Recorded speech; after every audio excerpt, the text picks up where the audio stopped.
yeroo dhabus abbaa amanamaa taate hamma dhumaatti hamma duuni gargar isin baasutti waaqayyoo fi saba kana fuulduratti wajjin jiraachuu waadaan galtaa. Eeyyee jedheera harka waliin reebaa. Amma obboleettii koo gaaffii gaafadha. Egaa akkuma dura gadii kee ta'uu ibsite guyyaa har'aa kana obboleessa kee raajii akkana uwwaqee abbaa manaa kee seeraa godhattee ofitti yeroo fudhattu yeroo argachuu yeroo dhabuu yeroo fayyaa yeroo dhukkubaa yeroo gammachuu yeroo gaddaa yeroo hundumaa haadha manaa amanamtuu taate hamma duuni gargar isin baasutti wajjin jiraachuuf waaqayyoo saba kana fuulduratti waadaa hin galtaa. Eeyyee jetteetti sagalee egaa kanattaan suudhaan kakuu isaanii kana yeroo itti mirkaneessisiisu ta'a kakuu isaanii kana eeyyee isa jedhanii amma isinii waaqayyo fuulduratti waadaa galan kana waan hin mirkaneessan yeroo itti qubeelaa wal jijjiiran ta'a harka waliin reebaafi.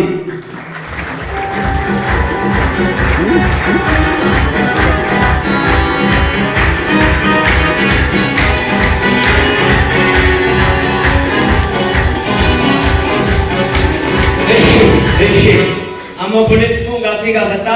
Eeyyee jettee waaqayyoof saba kana fuulduratti isa waadaa galate kana waadaa kee kana kaadhima kee obboleettii kee caaltuu abarraa qubeelaa quba ishiitti gochuudhaan waadaa kee kana mirkaneessuudhaaf amma qubeelaa akka ishiitti goota.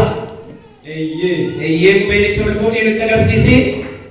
Harka waliin reebaa figaa.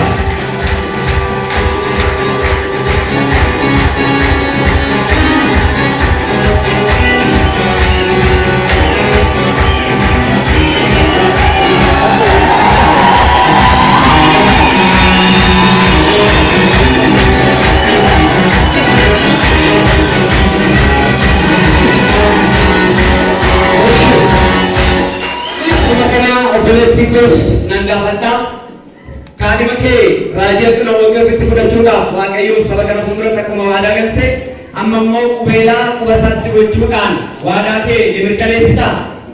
Eeyyee jetteetti yeroo itti qubeelaatti gochu ta'a isheenis mooraalii kennaaf yaamile.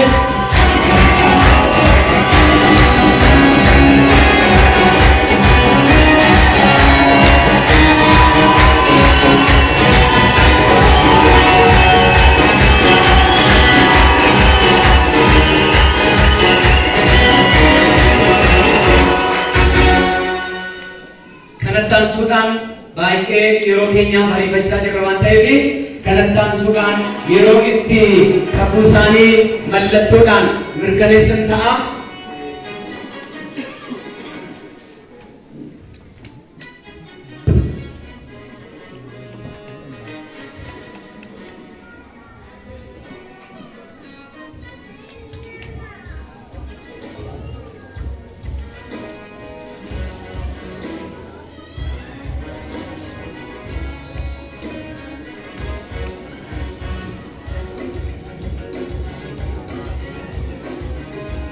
Ishama boleh sekon gaaffii gaafadha.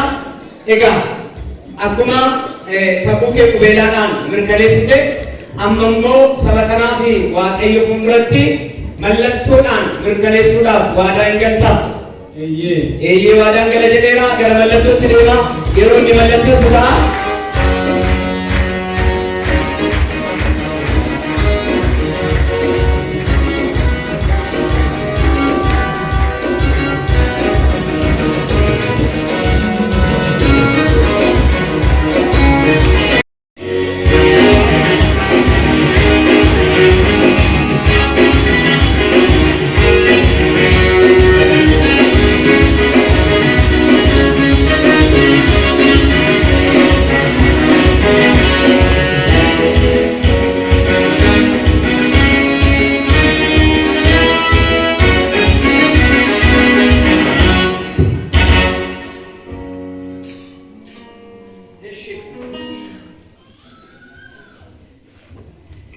Kanattaan suudhaan yeroo itti sirna dungoo adeemsifnu ta'a. Dungoo gara kanatti nu fidu.